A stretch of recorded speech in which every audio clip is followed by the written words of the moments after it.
eta hirugarren zeudela etako komando bat osatzen zuten 3 kide. Tartean, Jon Lizarralde, Andoa Indarra, Susana Redoñatiarra eta German Rubenak Iruñarra. Bueno, 3 hauek bertan zeuden, nolabait, pentsatzen zutelako edo aztertzen ari zelako ekintza bat egitea bertan. Hortan, momentu horretan, atxeden hartzen zeuden, erreka baserrean, eta halako baten Guardia Zibila patrol bat gerturatzen da, oso gertu geratzen da, eta Guardia Zibiletako bat euren lana gerturatzen da, ez? Zergatik? Kontestua jartzearen, eurei sustean harrapatu zirela badakigu, izan ere, ez zuten espero eta hori baino gehiago, jakin dugu, garai hortan edo aste horretan, aurreko asteetan, egon ziala lapurreta batzuk, Guberrin bertan. Arroila, aizialdirako leku ezaguna zen, egon baldin mazarete, parejei, izugarri politia da, eta lapurretak egon zian, ez? Hortan, antza lapurren bila edo zainetzaten, hauek zeuden bertan, niko jende gutxi eta motxilak tarteko. Hala gerturatu zen Erbaz, abizeneko sargentua. Gerturatzen da, eta eskatzen identifikatzeko, eta ondoren motxilak erakusteko. Hauek, behin motxilak erakutsi behar hortan, tartean armak zituztela, tiro bizioten eta Erbaz sargentua irengo duten. Bigarren Guardia Zibil bat autodoan dagoela, ohartzen da tiro hotxaz, eta gerturatzen dela ere, hau ere zauritu egingo dute. Eta hortan, 3 kide hauek iesari emango diote. Iesa, denbora bat irauten duen ies laburra, ze topatuko dituzte 2 pertsona, 2 bisitari, arroian. Eta 2 bisitari hauek dira holandar bikote bat, gero etxeringo dugu ere pakor zezer esan izan duten ikerketan, eta zezer esan izan zuten bertsioan ere 2 holandar hauek. Hauei eskatzen diete, uste dugu ez, autoa edo bertatik ies egiteko moduren bat, eta hauek ez daukaten autorik, eta hala 3ak etorri da moduan, korrika alde ingo dute erreka ingurura. Gehiek usatu gabe, halako baten euren burua harrapatuta topatzen dute, Guardia Zibil hauek, arroila utzi egiten dute, gogoratu bat hiltzen dutelako eta bestea zauritu, eta haiei asistentzia batea da lehen esan dute, beste bigarren patrol batek, eta arroila utzi egingo dute, bersio ofizialen arabera, nolabait, 3 kide hauek ihesean itxita. Baina, esaten digutena da, hauek hala ere euren burua harrapatuta topatu zutela, eta geroz eta efektibo gehiago, eta Guardia Zibilak gehiago iristen azten diala, topatu egingo dituztela, topatu, hilik, 2 hilik, eta 3garrena ustez hilik, gero konturatuko dira, ezet, German ez dagoela egin. Baina ez horien.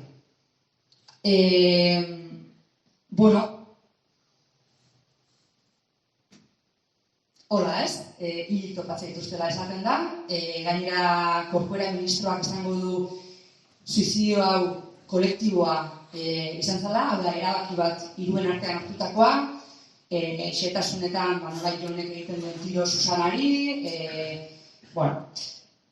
bersio hau, oinatin, etzan sinistua izan, eta hala transmititu izan zaigu eta gazte hori ere, bai? Batetik etzalako ikertu, kontrasan pila bat egon zidalako, bertako garai hartako agintarien hitzetan, eta alaxe erabaki genuen, nolabait, ikertzea, zer gertatu zen. Hortarako behar genuena da informazioa genukan, informazio desiente zegoen, kasuarena, eta behar genuena zen, pertsona bat, aproposa, hori bera ikertzeko gai izango zena, ordenatzeko gai izango zena, eta modu irakurterrez edo irakurgarri baten jartzeko gai izango zena. Eta hola aterazan, taldean aterazan, Pakoren izena. Denbora asko pasatu gabe, proposamena egin zitzaion, eta berak oso denbora gutxian ere baiezkoa. Baietz, interesatzen zitzaiola, eta burubelarri ekingo ziola lanari.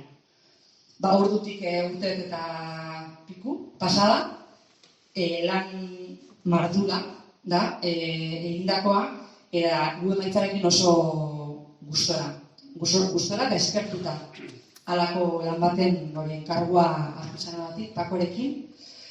Ikusiko duzuelako ikertze hutsak, enpeinua eta borondatea egon ezkero ikertze hutsak ematen dituelako bere hortan informazio asko ematen dugu. Hor, tapatu egon dana hortarako borondate politikoa egon dana. Hortan, neskat desmuntaia hori, edo berak zaten dugu eban, argazki negatiboaren argitasuna, non dagoen kontatuko dugu pixkat Pakok, beste da, zurea da. Oso, Jone, eskerrik asko. Hemen egin dizuet alako zea egitura xume bat jabetzeko. Arroia batzu izatuko duzue, irumek arroia. Beti ere menditik behiratuta, ni nagoen alditik behiratuta zuek alderantzez, eitzat behiratzen, baina nik esplikatzeko la behar. Irunberriko tunela, Ledeako tunela. Honek neurtzen du kilometro bat eta 200 metro. Tunel badago, tunel badago hemen, ez dago eskerkerari, kamino badago, eta 17 metro beherago, sumarioa esaten du, ibaia, irati ibaia dago. Eta hau da, gertara guztiaren eszenarioa. Hau da, Irunberriko aparkalekua, hona zatozenean, hemen aparkatzen da.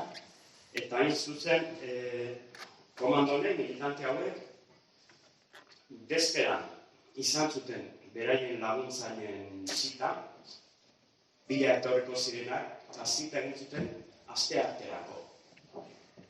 Guk ikerketan lortu dugu zehaztea behaik zeugaten azpiegitura guztia.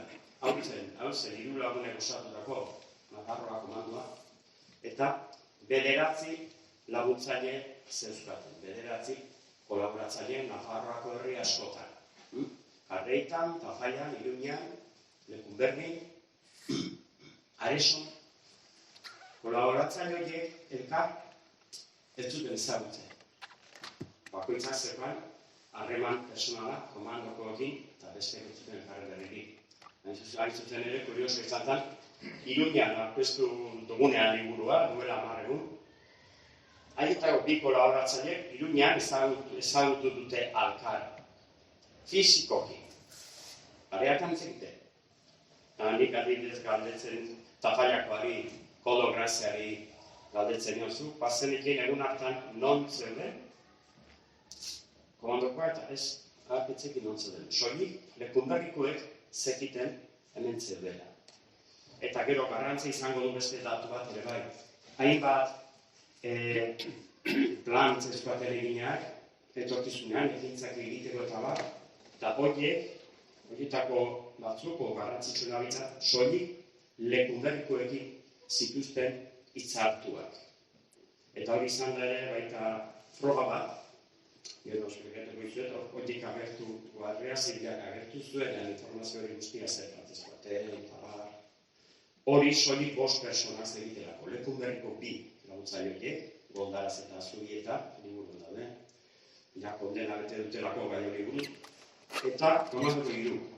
Goldaraz esaten zuen hori guk 5 bakarrik gerekin, adibidez, Bikoslada, non egontzen baitu, Bikosladaaren zuloa bakitu zuen gero Gerra Zibilak.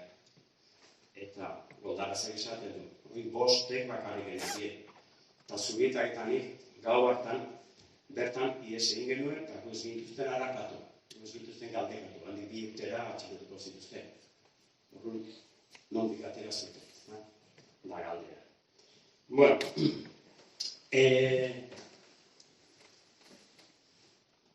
nolabait, ulertzeko, meni Irunberrin gertatu zena, garrantzitsua da orografia ezagutzea. Batetik, kasu hau berezia da bi gauzengatik, batetik izan zelako etaren aurkako operazioen artean luzeena, luzeetakoa, 20 ordu iraun zuena, eguerdian 12 hasi, eta horrengo goizeko 9:00 bukatu zen, eta bestetik lekua erabat hermetikoa zelako. Ez zen gertatu hiri batean, auzo batean, baserri batean, lekukoak egon litezkeen, beste edozein lekutan gertatu zen, mendi zulo batean, zeina, Guardia Zibilak, Laster, itxi zuen, eta hor gertatzen zen guztia kontrolpean eduki zuen. Bate lekukurik gabe. Lekukoak handik atera zituzten azkar. Eta horrek ematen dio, hermetismo horrek ematen zion zailtasuna, kaso honi, eta horrek joan daraku, joan esan du bezala, kontatzen zizkibuten gautzen, bestaldea deskubritzen. Eta hartzen den kontraesanak eta gezurrak zergatik ziren eta zer esan nahi zuten benetan. Eta hasteko, handi lau egunera, Korkuerak egin zuera agerraldia, kongresuan, 9 folio irakurri zituen, eta hor ezagizten dira versio ofiziala.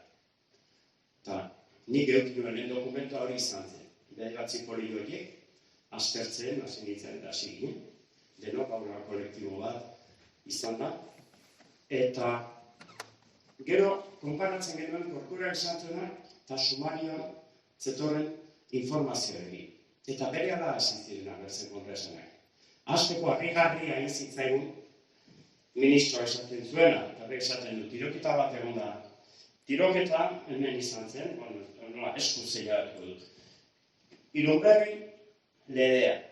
Hemen iskin antzeuden, potzu batean, baiatzen bero izugarria egiten zuen egun hartan, berairik mendian zeuden, kanpinan, eta bainu bat hartzera jatsi ziren ledeako tunelaren ondoan. Eta Erbas eta Ortega, Nisa batean zetozen, zeharkatu zuten arroila osoa, eta ateratzeko zorian zeudela Erbasek ikusi zuen norbait han. Lapurretak egon ziren, turista asko egitzen delekoa da, lapurretak kotxetan eta bat, eta Erbasek zantzen Ortegari, gerti. Hor, badaude batzuk eta horiek identifikatzea jatxiko gaiz. Tipua, udako alkandora xume batekin, eta pistola xume batekin, jatsi zen, haiek identifikatzea. Etzen izan ekoskada bat, etzen prestatua izan da, kasoa idazko gauza bat. Hemen, iskini.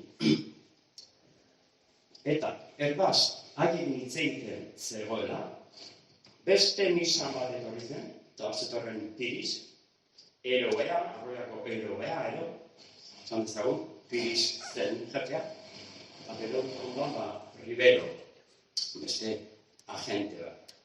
Etorri zen, beste natzan kokatu zen, eta Pirisek galdetu zioan Ortega izun. Zure jefea, Itzalduta dago, beste mikrofonoa. Hau? Barkabori itzalduta dago.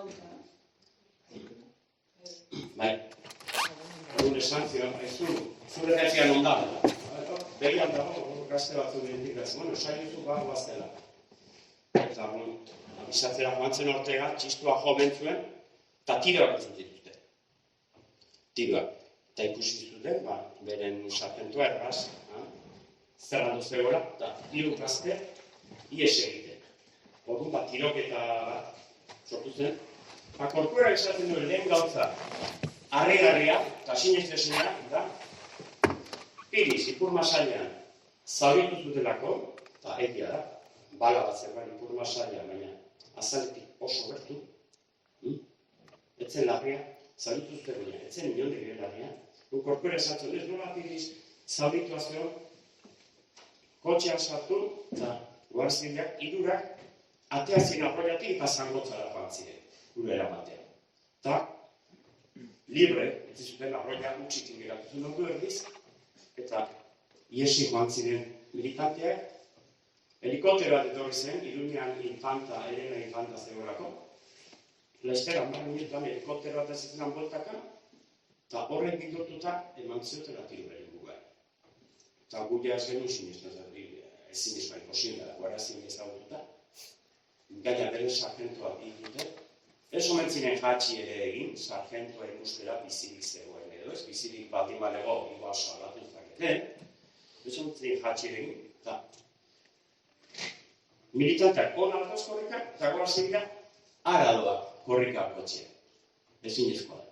Eta hasierako momentu hortan hasi ginen arakatzen. Eta arkitu genuen gorkoerak esaten du ez horrendik. Gorkoerak esaten du, Pirisek odol asko galdu zuen. Eta larrituta eramatzuten zangotzera. Sumarioa aztertzen hasi ginen, sumarioan datoz 9 dokumentu, lehen tiroketa hori buruz, guak ezin deklarazioak, poliziaren atestatua, Zangotzako osasun etxeko txostena, Iruñeko ospitaleko txostena, 9 dokumentutan inon ez da aipatzen odolik.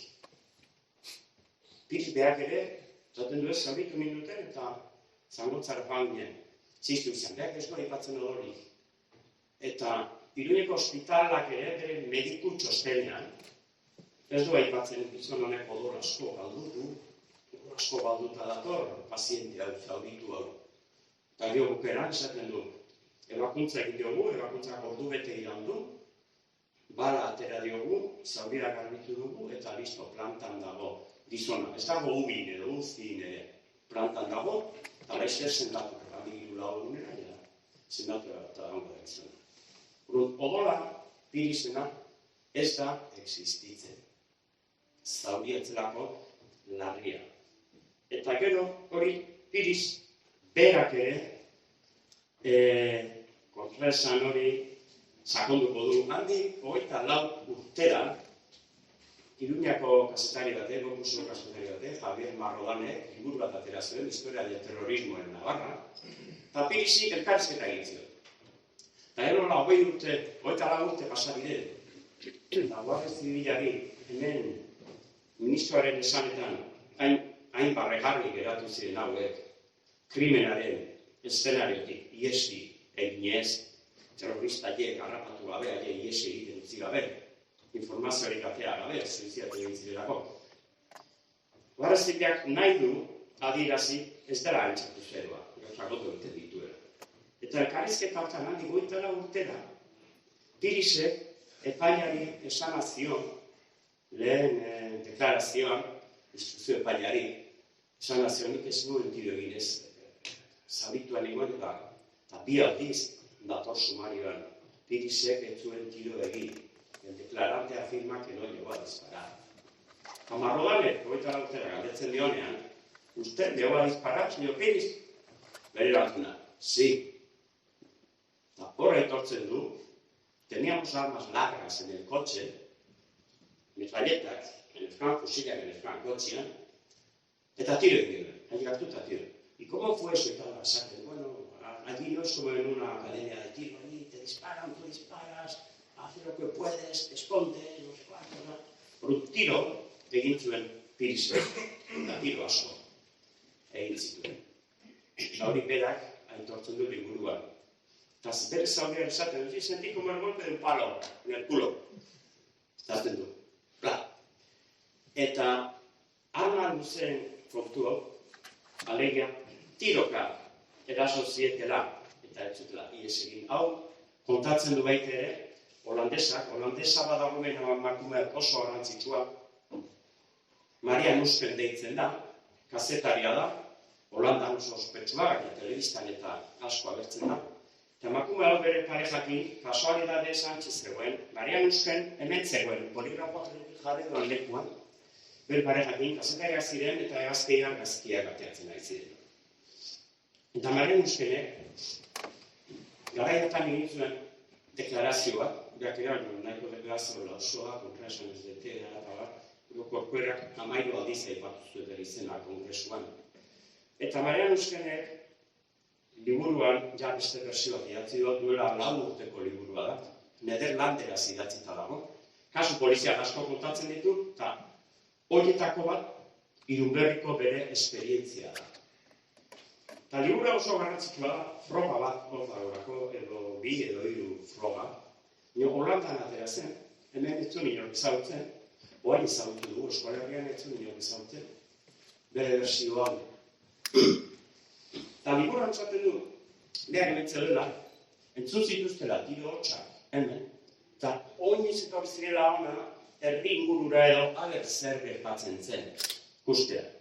Eta hori ikusi zuten zituela, hiru estudiante, behar estudiante deitzen dien, militante hauek askatzea korrika zetozela, hirurak, ibai ertzea, eta kamiora igotzen dira bere gara. Eta azten dira, presaka, arnaz estuka datoz, eta azten dira galdezkan, espainolez, kotxe duten, ez dakizek, eta hauek ez dute espainola zondo lertzen, eta esaten du, no, hola, momentu tenso bada, eta orduan emakumeak esaten du, ona, urbildu ginenean, ikusi genuen orrutira, polizia, fusilak, soldadan kontra, eta gazte batzuen tiro egiten. Zatekola holandesak hain zuzen, Pirisek, 24 urtera, esan duen gauza berbera. Fusilak tiro egiten egin ziren.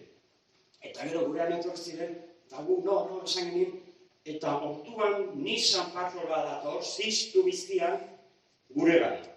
Eta iristen da gure parera, Nissana. Momentu horretan, estudianteak korrika eskutatzen dira, sasi batzuen atzera, berriro errekan atxita, inguru ontatzen edo, eskutatzen dira berriro. Esaten du, holandesak. Horun, ematen ditu hiru pista oso garrantzitsuak. Bata, fusilak hartu zituzten eta tiroka eraso ziten, ez zuten alde egin zangotzara. Bi, Nissan hartu eta dira joan zangotzara, arroia barrura bizika giratzetik. Eta hiru, esaten du, korrika zen hirurak. Eta korrika joan ziren hirurak, sasiak. Zegero esaten, Germán Rubenak hemen zauritu zutela, belaunean. Germanekin problema dago, eta da, bi tiro dauzkala. Tiro badoka, masaileturaren azpitik sartu eta kopetatik ateatzen zaiona, eta beste tiro badoka belaunean, atzean, eskuen belaunean, atzean, eman. Korkuerak, harrigarria da, baina bersioan, ez zuen esan, Germanko zauritu zutenik. Ze hori izan balu, holandesaren testigantzak garaiapan ere esan zuen korrika etorri zirela hirurak eta korrika ezkutatu. Honen testigantza balio gabetuko zuen. Hemen tiro badaukan persona ez delako korrika ibiltzen, belauna zulatuta. Korkuerak soilik esaten du, bai Germanak biltu zuten arratsaldeko 9 gutxitan, eta tiro bat zeukan, hemen, eta tiro bat zeukan belaunean. Ez du esaten zauritu dutenik tiroetan. Gero, poliziak zabaldu zuen historia hori, kazetarien artean, eta kazetari gehienek edinekoak eduta horrela kontatu zuen gero historia. Lehen tiroketa horretan German zauritu zuten. Eta baita horretan, German zauritu zuten. Ze hori zen, aitzakia, demostratzeko German ja zauritua zegoela eskutatu zirenean. Zer bestela, German zauritu gabe eskutatu bada abuztuetan, eta gero poliziak aurkitu baldin badu, arratsaldean 8:00, belaunean bala badaukala, ez dago esplikaziorik bala horrek. Zer suizidatzearikoa persona batek ez du leheneko bere belauna zulatzen. Hori nahi zuten eskutatu, eta emakume honek hau gidatzek edion berriro baino zuen. Eta hirugarrenez, karta bat idatziz digu, karta personal bat egin zuen, espainolez da ingelesez, nik zuzendua eta berresten zuen esan da guztiak, eta esaten zuen, hirurak korrika etorri ziren eta hirurak korrika eskutatu ziren. Eta emakume hau da, hauek bizirik ikusi zituen azken persona zibila. Horren nahiak, garreko agenteek erakutsiko dituzte. German zaurituak eta beste bien hilotzak urrengo goizean. Orduan, hiru datu horiekin guia hasi ginen osatzen, ja, gure bersioak. Beste datu asko ere badaude, adibidez. Pirisen odola ez da existitzen. Sumarren ez dator, baina gero, 3 pertsona multzo ibiltzen dira arroian horrengo orduetan. Bata da, ume talde bat, Gasteizko 100 ume, zeuden, eskursioa etorrita, 12 begirarekin, eta ume horiek, arroia zeharkatu zuten, lehenago, eta hemengo potzu batean zeuden bainatzen. Talako batean etortzen da, kotxe sekreta bat, esaten die, zer egiten duzu zuek hemen, bi tipo pistorakin, zer egiten duzu, atera hemendik, beka, alde hemendik, tentsioa, eta bar. Eta bidatzen dituzte, berriz ere, arroia, osua zeharkatzera autobusak aparkalekuan daudelako. Eta guk esaten ginduen, hor, 3 terrorista arriskutsu bat badaude, armaturik, sargento bat hil dutenak, nola bidaliko dituzte 100 ume haien aurrean pasatzea. Ezinezkoa da. Guk egin dugu ezinezkoak diren gauza pila baten zerrenda. Eta gauza horiek erakusten dute, zer ari zen gertatzen hor barruak. Ume hori denak zeharkatzen dute arroian, nuga arazorik gabe, eta pirizen odol putzua egon behartzen lekuan, hor ez dago odol putzurik. Guk horietako batzuk nintzen dugu, ume bat lokalizatu dugu eta bi begirane. Eta haiek ez dute odol putzurik uste. Arroia, sekretan kotxez beteta dago. Haiek pasatzen nahi diren bitartan beste 2 sekreta pasatzen dira eta hori salgantekin da. Horrela. Eta aparkalekura datozenean, aparkalekuan tunela pasata, Irunberrikoa ikusten dituzte 8 Nissan Arroy, Guardia Zibilak ara onat urduri, eta Korkuerak aipatu zuen helikopteroa, Korkuerak ez du esaten helikoptera jatxiztenik, helikopteroak zebilen bakarrik esaten du. Eta muauk ikusten dute helikopteroa beraien aurrean jatxi egiten dara, lur hartzen, 40 metrora. Helikopterotik 10 gizon armatu bateatzen dira. Garriko agenteak beraien aurrean. Eta bi doiru beraien gana datoz, metralletak hartuta, ume batek esaten dien, nos vais a matar. Txiki batek, bere inozutasunean. Eta, ja, esaten bete, atera hemendik, erotuta dabitzak Guardia Zibilaren artean dago komandante bat, eta burua. Eta komandante hori dago, lase. Behar badaki, barruan zer gertatu den, zer ari gertatzen. Eta komandante etortzen da, begiraren gana, esaten die, lase. Eurak esaten dute sekurako kontrastea zegoela, Guardia Zibilek zuten urdubitasunakin, eta komandante horrez zeukan patxarek.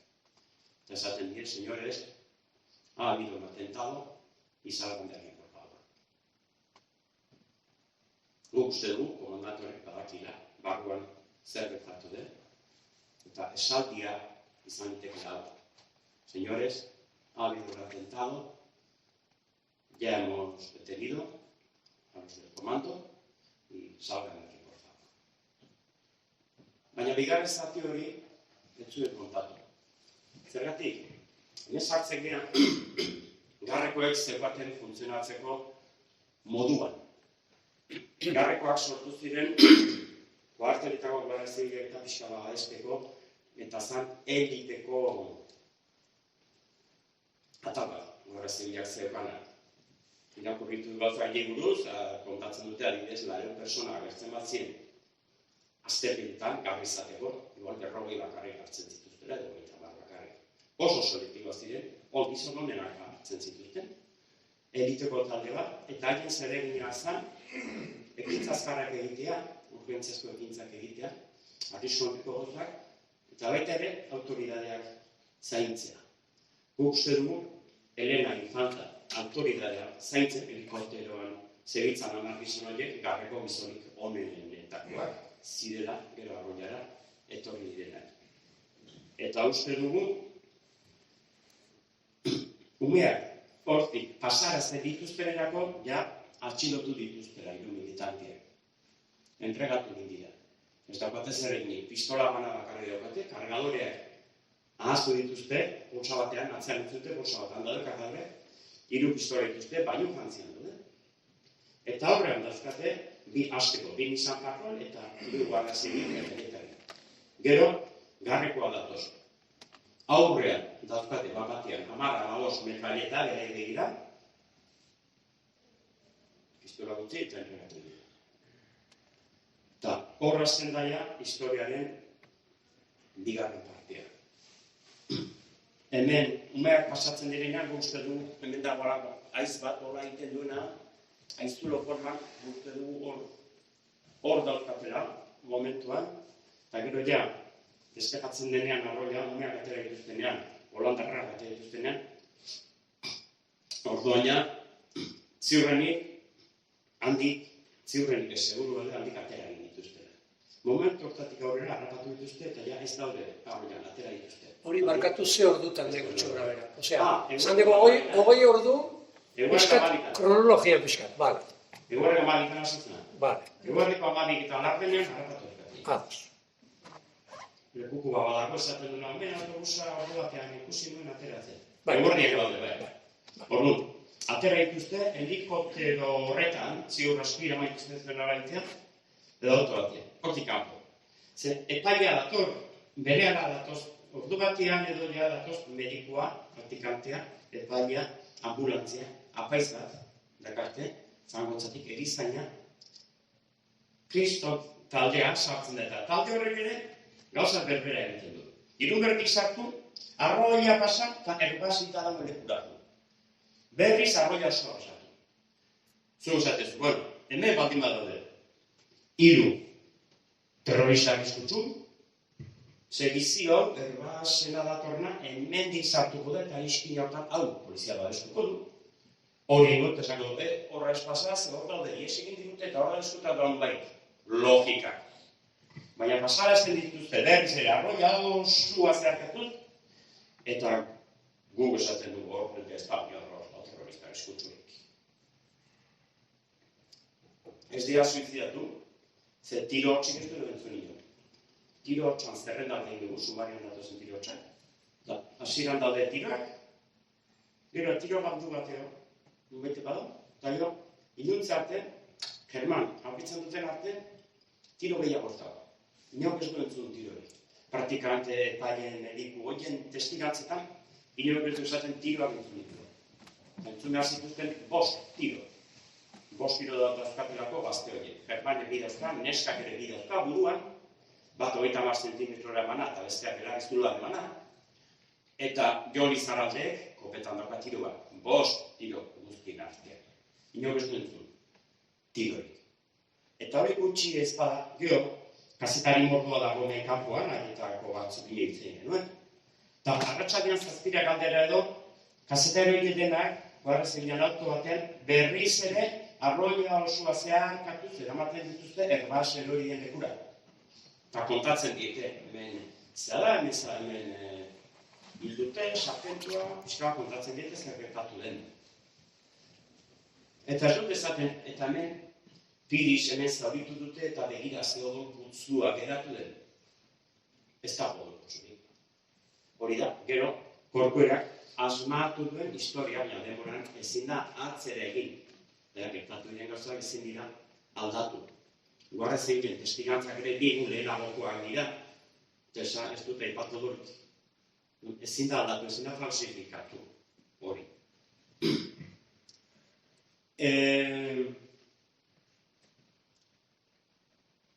Ateratzen dituzte, eta hor, ja, hasten da, imaginatu dezakegun historia, galdeketa, torturak, baina apartatu ez. Garren modus operandian ari nintzen. Garrekoek ekarri zuten nobedade bat. Lehen, estandarra, goikoa zen, atxilotu, koartelera eraman, han galdekatu, pipoitu, norezen, epaiketa eta kartzela.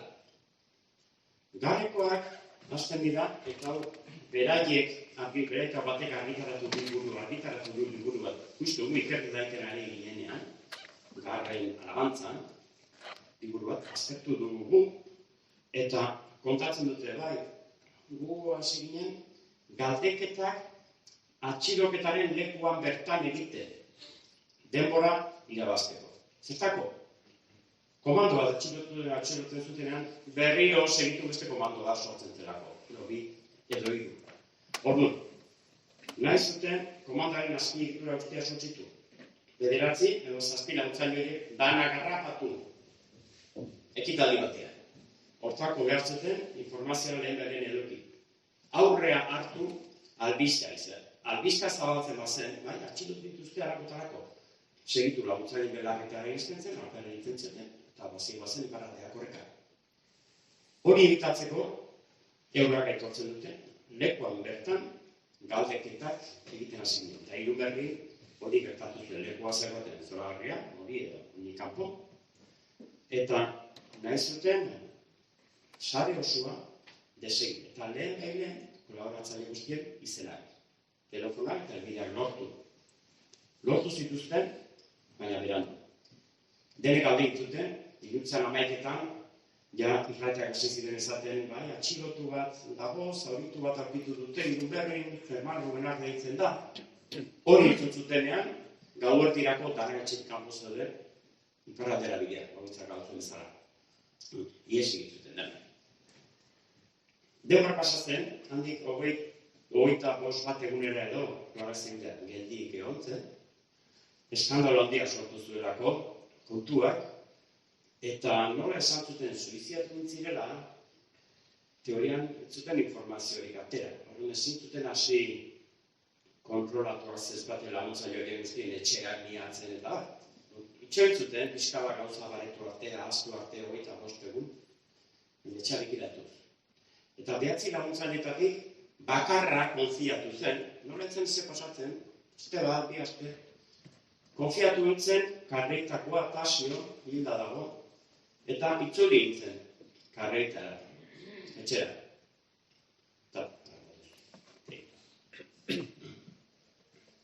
Beste datu bada, esaten duena, hauei atea zieten informazio. Oiena.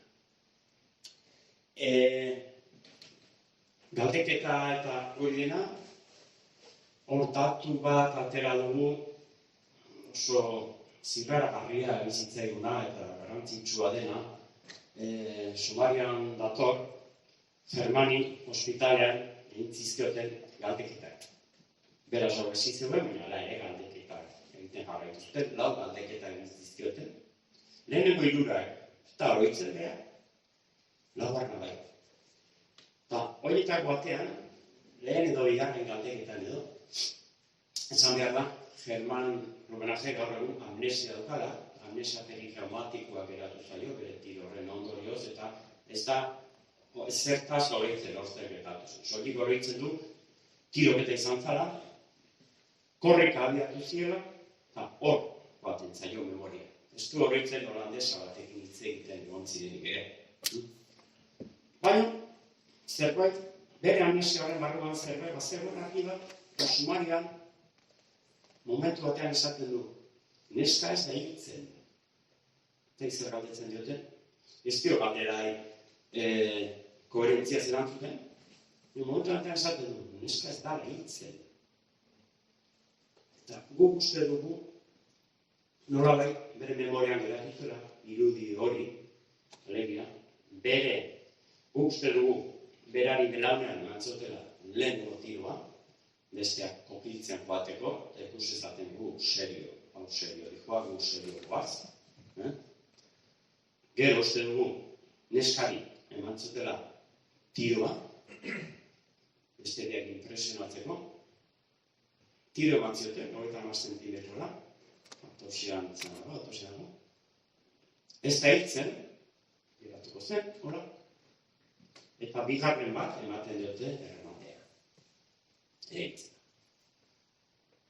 Eta guzti du, Germanek hori ikusi egin zuela, eta nolabet, geratu zela, hori. Hor. Eta gero, Germani eman diote, Jon Izarratekin ere arazoa sortu zen. Gerora, horkoerak esan ondoren tiro bat zerkoan, eta baina da, tiro ez eman poteta. Handik 10 egunera, tosikologiako txosten etorri zen, aurpegi horretan zeukan Jonek, eta txenilo estiza bukatuak, bada ezpada, uretako laginak hartu zituen, eta Madrilera bidali, eta egin zuten konparaketa, eta Jonek ibaiko ura zeukan, biriketan eta ordaina diatomea deitzen diren alga unizelular batzuek, zeukan, eundapiko, pioak. Horren sortu zen, eztabaida, dilema bat, Jon nola egin da? Total, tiroarekin. Instrukzio epailea eskatu zuen Madrilera, hori aklaratzeko, erabakizizaten, Madrilen ez zuten aklaratu. Teoria batzuk bota zituzten, eta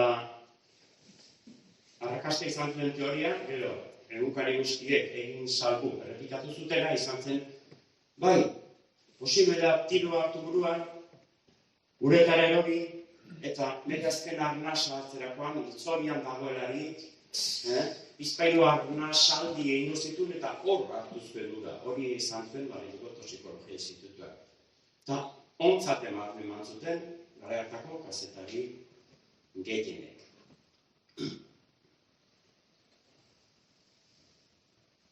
Jonek badauka beste froga bat, harrapatu egin zituztela gure guk bildu ditugu frogak demostratzeko harrapatu egin zituztela. Korkueraren oinarria da ez genituen harrapatu, ihes egin zituten, libre zeuden. Eta horren froga da, holandesa, Marian Usken, ikusi zituen ihes egiten, libre zeuden. Horrela da, posible suizidatzea, libre bat duazan. Ordu. Ez genituen harrapatu esaten du. Gu esaten du, bai, harrapatu egiten dituzte. Eta Jonen pistolan dago beste froga bat erabakigarria. Dago ez dugu guk deskubritu, sumarioan dago, baina sumario izaten da, 1000 folio dauzkan, toltsa honti bat, informazio pila bat egoten da. Eta hor dago, sumario hor dago, eta 1000 urtetan hor dago, sumarioa, nahizuenaren eskura, edo txemin eskuetan dago, edo audientzian ere eskatu leke. Claro, baina behiratu inbertu. Guk talde bat ginen eta luparekin dena goiti beraztertu genuen, eta balistikaren txostema dago. Joren pistolak 13 bala dauzka, eta aurkitzen dutenean, bat bakarrik disparatu du, 12 bala dauzka. 11 zen, eta nahi horreka bala beste bat, 12 bala, bat disparatu du, kopetan dagoena. Baina antik 10 balistikaren txostena dator. Eta esaten du balistikaren txostena. Erbasek dauzkan 2 kilo, erbazen gorputzetik atera ditugun 2 bala, eta pirisen ikurmasailetik atera duten bala, 3 Jon Izarralden pistolak jaute ditu. Eta balistikak esaten du. Hau da, teoria bat, hau da. Balistikari esaten, Jonek egin die 3 tiro. Jonen pistolan egon behar dute 9 bala, 3 beria, 4 gutxillo 9. Eta daude, Orduan, Jonen pistola norbaitek rekargatu egin du. Hil ondoren, suizidioaren teoria, sinesgarria egiteko, faltako zituen bala batzuk, egingo zuen tiro, baina esan dute, bat utziko dugu horrela garbi geratzen da, bere buruan dagoena, bere pistolatik atera dela. Bat, bete egin dute, baina hori bete dutenean, ez dakite, erbazen gorputzean dauden bala, eta pirisen ikur basailan dagoena pistola hartakoak zirenik. Eta gero jakingo da, handik 10, 15 egunera. Hori dira frogak. Gero, naukatu bete, gozuei emana izan. Oso kaso zera komplikatua da, eta bara. Baina, amaituko dut, laizte, beste 5 minutu barro. Hori dena pasatzen da, hurrengo goizean, gorpuak aurkitzen dituzte, eta lehen esan izan dena. 3. zatia, tiroketa, gero, torturaketa, eta haien heriotzak. Eta 3. zatia da, handik, 25 egunera, poliziak jartzen duen beste operazioa. Horratera duten informazio guztiarekin.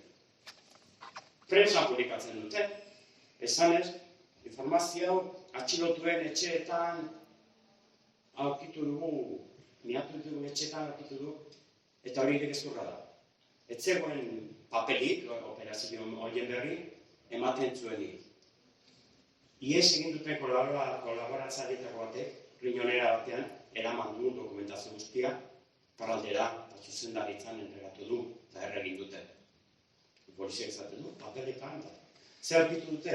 3 informazio klase aurkitu dituzte. Bata, hilabete batzu lehenago, Bitos Blada, enpresaria, baitute duten zuloaren kokapena, aurkitzen dute, Basaburuako menditan, Urritza, oso zuloa lurpean egina zegoen, eta oso zaila zen aurkitzen zulo hori.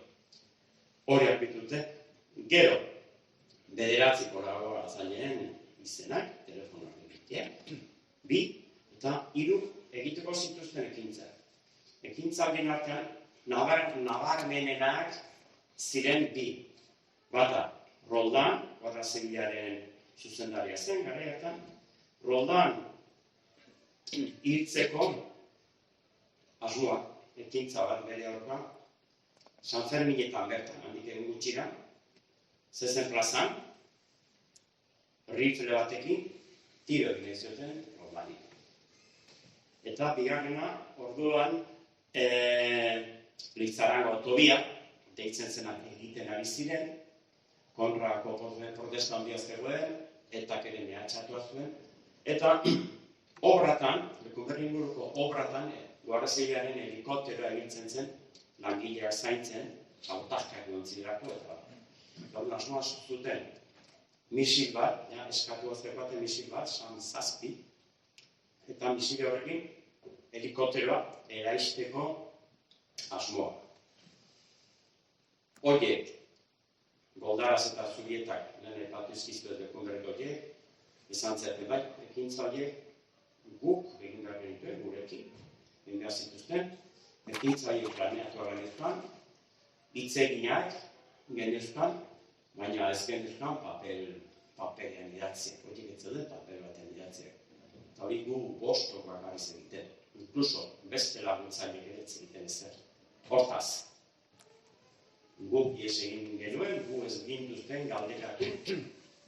Orduan, zuk atzera kontuak, informazio hori non. Pues informazio hori guztia, arroiatik ateratakoa da. Eta horrela, historia guztia lortuz, hasi da, hor bitartekoa da, eta beste detailetik badaude, azpimarragarria. Gero, laurpen izan, 12 bat zitu. Orduan, rekonstruzio guztia, egin ondoren, lortu dugu, arikatzea, bersio alternatibo bat. Kortuerarena fikzioa da, ia bere osotasuna, fikzio hutsa da, eta guk, nik uste dut, humiltasun guztia egin esango du, baina lortu dugula bersio erreal bat, errealitatea, gente, urbiltzen dena, arikatzea, sortzea eta liburua kontatzea, eta frogakin gaina. Ez dira, detailua eta azten eta bantxo horrekin amaituko dut. Irunberri eta 5 urtera, Germán Rubenak epaitu zuten nola Susanak tiro zezkan buruan. Tosek zan zuen, normala dana, tiro hauek 3. persona batek eman dizkigu. Ministerio Fiskalak, Germán Rubenak akusatu zuen, Susana ez honetzen akusatu sartzen, berak eman zizkiola, Susanai tiro. Handi 5 urtera, Germán Rubenak horretaz epaitzen dute, homicidio asistido, auxilio al homicidio, horreko karguak 12 urte eskatzen dizkiote. Epaitzen dute eta libre geratzen da, absuelto, errugabea. Eta audientzia nazionala, entzutegi nazionalea. Eta entzutegi nazional horren epailea da zutxigarria, esaten dio fiskalari, alegia, estatuari. Begira, ekarri duzu material guztian, gizon hau akusatuz, material guzti horretan ez dago froga bakar bat ere, frogatzen duenik honek egin ziola tiron eskari. Ekarri duzu guztia da, teoria, hipotesiak, susmoak, elukubrazioak, duake barroko bat daukate ez, duako, eta esaten du. Eta gainera, ez da frogatua geratu, nola hil diren beste biak. Nola eragin ziren beste bien heriotza ekarri duten zauriak. Osea, entzutegi nazionalak esaten dio Espainiako estatuari, haizu, baliabide guztiak zerkoan, eta esaten duzu froga bakarra ekarri. Fuera. Zuzeratzak uste, inutil bat, zea, libre, hortatik, errugabe usten dute, Germán, Rubenak. Baina, entzutegi nazionalak egiten ez duena da, ikerketa bat egin du, bueno, jake frogarik ez dagoen, hau suizidatu egin direla esateko, beraz ez dira suizidatu. Zer bada, hitz egiten genuen goizean, bada esaldi bat, Espainiako estatua, eta munduko estatu guztiei asko uzten zaien eta da, la verdad judicial. Egia judiziala, soilik da egia ofiziala. Frogatua dagoena, epaitegi batean. Hori itengabe ateratzen dute argudio hori. Orrun, egia judiziala, Irunberriko egia judiziala da, ez dago suizidiorik. Zer, frogari ez dagoenean, frogatzen ez den zerbait, ez da deretu. Nia, sortzen badute, bankuak atrakatu da, eta frogarik ez baute agertzen, nik ez dut atrakatu, eta frogarik nire kontra. Hemen ere ez dago suizidiorik. Zer jatzen da? Norbaite, buruan, tiroa baldin bauka bi aukera bakarri daudela. Edo berak eman dio, edo beste norbaitek eman dio. Eta berak ez badio eman, beste norbaitek eman dio. Nork, badakigu nork. Eta nork eman dio, jakinda, entzutegi nazionalak, ez du agintzen ikerketa bat. Hori ikertze, estatuaren kontra bat gaitzatekelako. Eta azken batean entzutegi nazionala, naiz eta hau kuestionatu, bera ere bada estatuaren parte bat. Estatuaren zerintxore bat. Horrela geratzen da, jaso geratzen da limbo batean ez dala. Ez dago frogari suizidatu irenik, batetik, baina, klaro, ez dago frogari hil egin dituztenik. Baina diferentzia bada, suizidioa ikertua izan da. Estatua jarri ditu bere baliabide guztiak hori frogatzeko. Ezin, ara ere. Hil egin dituztela, krimena ez da ikertu. Ikertu ez dena, ez dago frogari noski. Hor kokatzen da baitere gure ikerketa hau. Entzutegi nazionalak uko hitzon ikerketa hori guk martxan jarri dugu, eta guk genezkan ahalmenen arabera lortu dugu kontakizun koherente bat egitea, testu ingurua kontuan hartuz, eta gure ustez, egia da, desente biltzen den bersio bat egia judiziala, ez da. Eta baita ere, epaia batea zenean esan behar da, garai hartako prentsak, Irunberriko tiroite esan zena, prentsa gorriak, aste askotan prentsak zuen, etengabe, batere kontrastatu gabe, korkueraren esanak, kazetari bat bera ere etzen joan irizen odola notzegoen ikustera, bate kontrastatu gabe, errepikatu besterik ez zuten egiten, poliziaren bersioa, horrepila, eta gero, handiko zutera, epaia batea zenean, hori guztia sontzitzen zuena, hori etzen, prentsak hori du jasotzen. Guk aurkitu dugu, hor, diaroen notizia zen, hola, zutabe txiki bat, 29. horrian, izkinan jartzen duena, Germán Rubenak, absuelto del delito de auxilio al homicidio de Susan. Zer txiki bat, eta kito. Zer liburan aztertzen du baita ere, prensaren eta bueno, honekin bukatu.